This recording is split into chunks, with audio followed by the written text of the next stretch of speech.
আসসালামু আলাইকুম। ওয়ালাইকুম সালাম। আমরা একজন প্রার্থী পেয়েছি, উনি এইমাত্র ভাইভা দিয়ে আসছেন 17তম শিক্ষক নিবন্ধনের।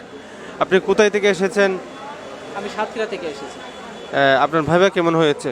আলহামদুলিল্লাহ, খুবই ভালো হয়েছে। আমি আসলে কল্পনাও করতে পারিনি যে এত ভালো, এত সুন্দর ভাইবা হবে। আপনার ভাইভার প্রশ্নগুলো একটু আমাদের সাথে শেয়ার করবেন। আমাকে প্রথমেই জিজ্ঞাসা করছিলেন যে আমার নাম কি, আমি নাম বললাম। তারপরে আমাকে জিজ্ঞাসা করলেন আপনি কি করেন। আমি বললাম যে আমি একজন খতিব, আমি একজন মসজিদের ইমাম। তো আরবিতে আমাকে কিছুক্ষণ খুতবা দিতে বললেন যে কোনো বিষয়ে। আমি সালাত সম্পর্কে আরবিতে খুতবা দেওয়া শুরু করলাম। স্যার আমাকে থামিয়ে দিলেন যে ঠিক আছে, আপনি বলুন তো মোহাম্মদ সাল্লাল্লাহু আলাইহি সাল্লাম কত হিজরিতে ইন্তেকাল করেন।